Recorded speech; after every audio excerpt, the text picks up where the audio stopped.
datang ke kantor pelayanan pajak. Betul. Malah kayak diintimidasi. Lo Bapak kenapa nggak lapor dari dulu? Ini harusnya ini. Bapak nanti dikenakan sanksi. Bapak nanti gini. Kan orangnya trauma. Akhirnya kan cerita ke teman-teman yang lain, akhirnya pada nggak mau ke kantor pajak.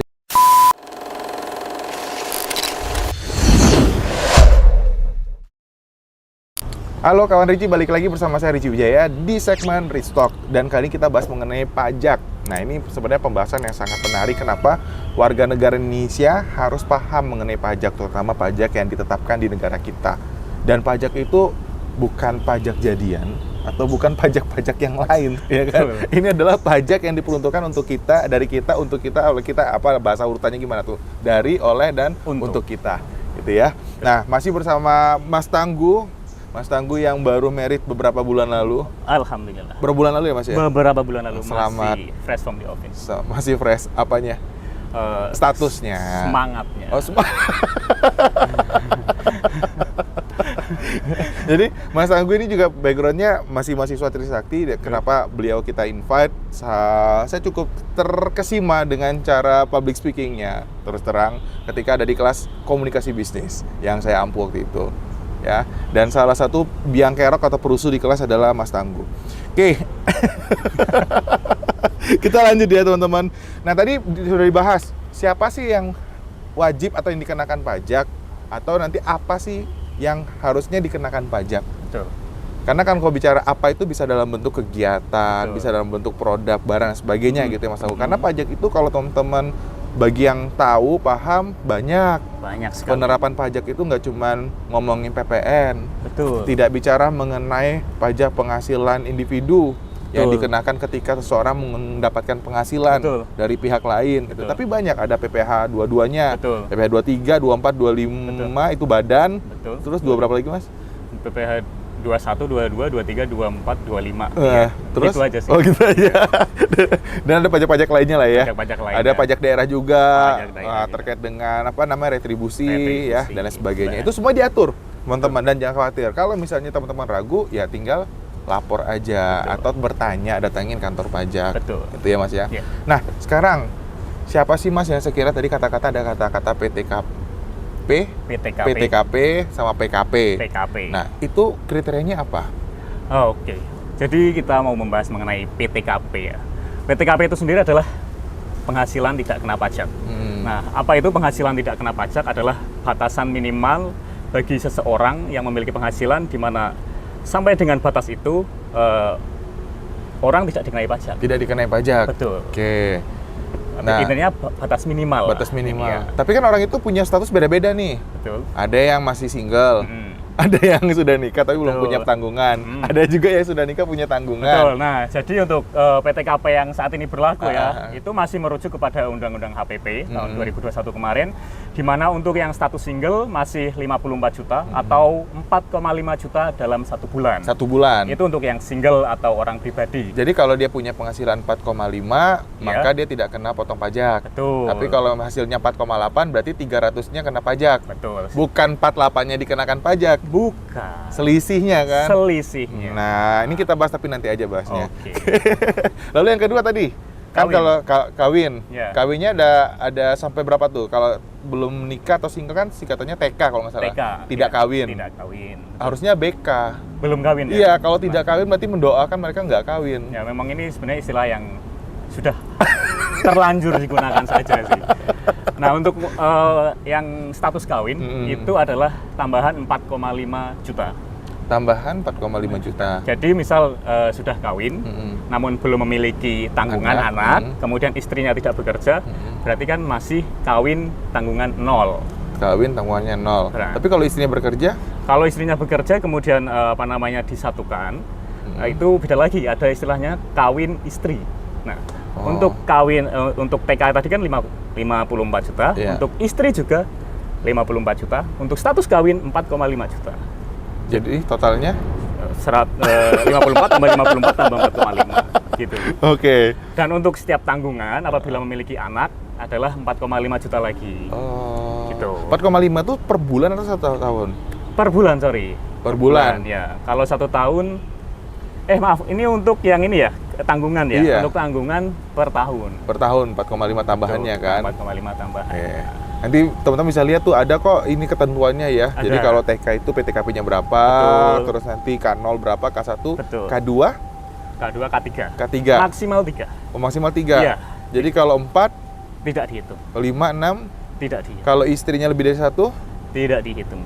Karena loh kalau misalnya dia punya istri 5, 5-5-nya bekerja, kenapa nggak dihitung? ya karena di Indonesia memang menganut sistem agar baratnya mendorong masyarakat untuk berkeluarga kecil agar tidak terjadi ledakan Berkeluarga kecil. Bukan tidak hanya 2 namun 3. Oh. Oke. Nah, terus dalam penghitungan PKP-nya yang penghasilan kena pajak berarti selisihnya yang kita hitung, bukan totalnya.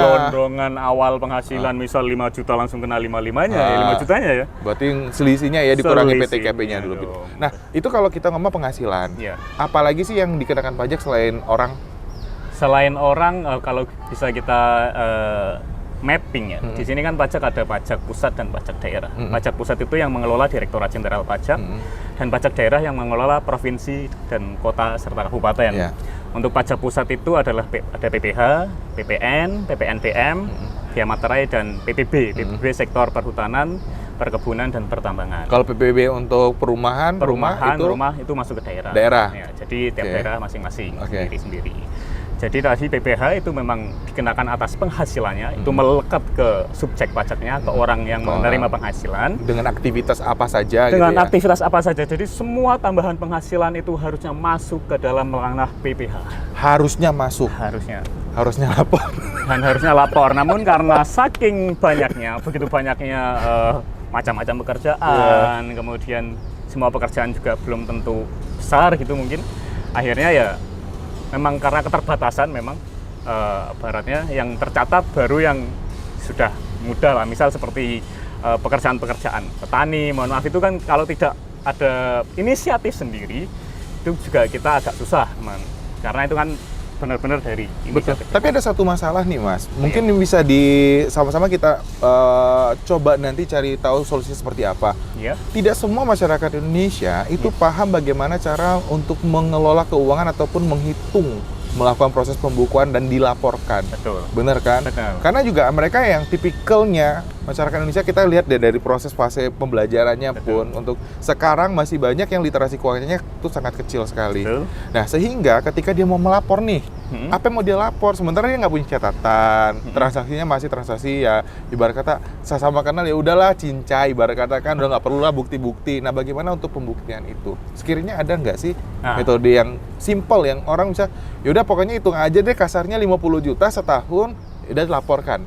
Nah, untuk dengan kasus seperti itu ya, saya sarankan untuk datang saja ke KPP terdekat atau KPP tempat Anda terdekat. Mas, mohon maaf nih, kalau orang datang kantor pajak tuh antara serem-serem dan gimana gitu. Nah, ini yang perlu dirubah mindset. Nah.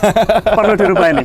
Jadi KPP itu adalah kantor pelayanan pajak, bukan kantor pemeriksaan atau kantor penagihan, tapi pelayanan.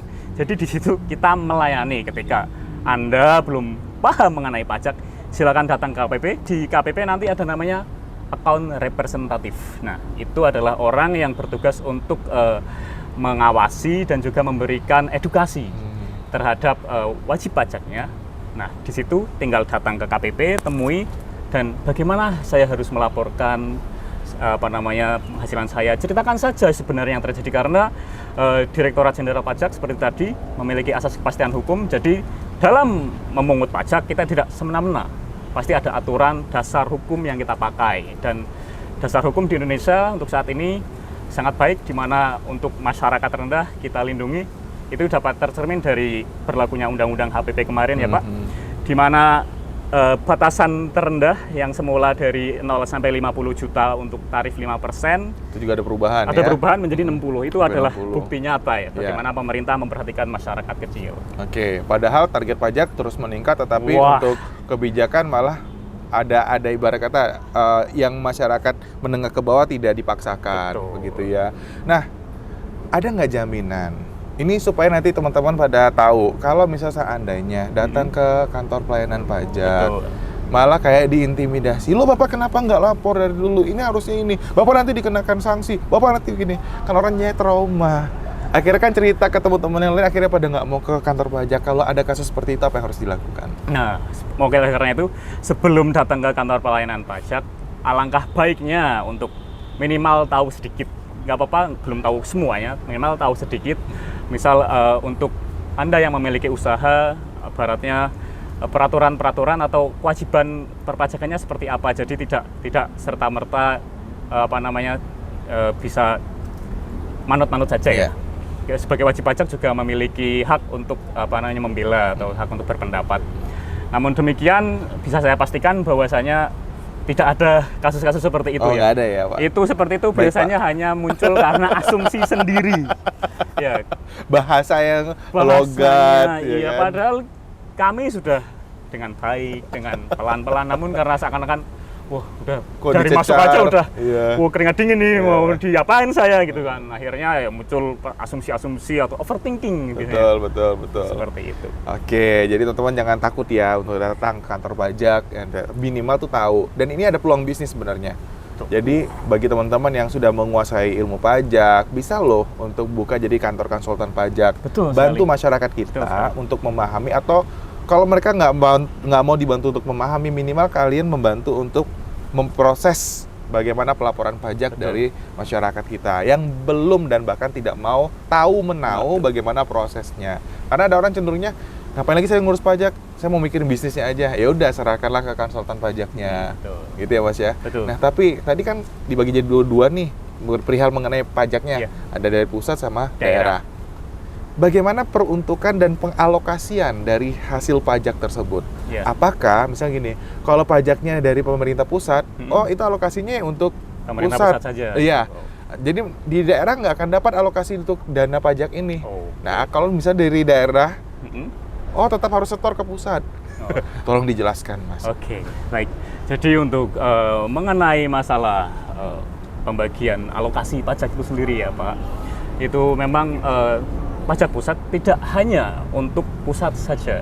Memang sebagian besar dialokasikan untuk pemerintah pusat, belanja kementerian lembaga, dan alokasi-alokasi anggaran yang memang dikelola oleh pusat, seperti kesehatan, kemudian pembangunan, pertahanan, keamanan, itu kan hanya ada di pusat. Namun demikian kita juga ada transfer ke daerah. Transfer ke daerah sendiri untuk tahun 2023, 2022? 2022 juga ada. 2023 itu sekitar 800 triliun. Oh, oke. Dari belanja negara 3.000 triliun. Itu aja porsinya sudah sangat besar ya. Nah, itu sendiri membuktikan bahwa memang pajak itu tidak hanya untuk pusat saja, meskipun yang mengelola adalah pemerintah pusat. Namun demikian untuk pajak daerah memang itu dikhususkan untuk daerah masing-masing, karena daerah diberikan otonomi daerah untuk mengelola daerahnya sendiri-sendiri. Karena beda kan Pak antara Jakarta dengan misal yang di, mohon maaf, kampung saya di Kebumen sana yang masih agak tertinggal, tentu pajaknya sangat jauh berbeda. Betul. Jadi juga penanganannya pun berbeda, aturannya juga berbeda. Betul. Nah, kalau lebih spesifik lagi Mas, misalnya kayak PBB, pajak bumi bangunan. Iya. Maka nanti alokasi dananya akan digunakan untuk apa? Oke, jadi untuk misal PBB nih, pajak bumi bangunan. Nah, ini yang perlu. Apakah dicampur ke itu. RAPB? Betul. Terus baru nanti di split di luar, seperti itu ya? Tidak langsung peruntukan. Jadi kalau misalnya kita ngomong pajak kendaraan, oh ini nanti yang berhubungan dengan tentang kendaraan apa? Oh, jalan. Maka alokasinya nanti untuk pembiayaan proyek jalan. Oh, untuk kesehatan masyarakat, karena bicara mengenai polusi, adalah sedikit dialokasikan untuk kesehatan. Tidak Pak, jadi memang semuanya dikumpulkan jadi satu, kemudian nanti baru dialihkan ke pos-pos yang sudah dirancang sebelumnya. Oke. Begitu. Baik, teman-teman, sudah dapat pencerahan yang luar biasa mengenai pajak, dan yang pastinya tadi semuanya harus paham mengenai pajak itu apa, dasar hukumnya, prosesnya, tarifnya, dan lain sebagainya. Dan sampai dengan kalau kalian mendapatkan surat apakah yang pasti bukan surat cinta. Tapi kita bahas nanti di segmen berikutnya. Jangan lupa subscribe, like, dan share kalau menurut kalian konten ini sangat berguna sekali untuk kita semua. Bye-bye.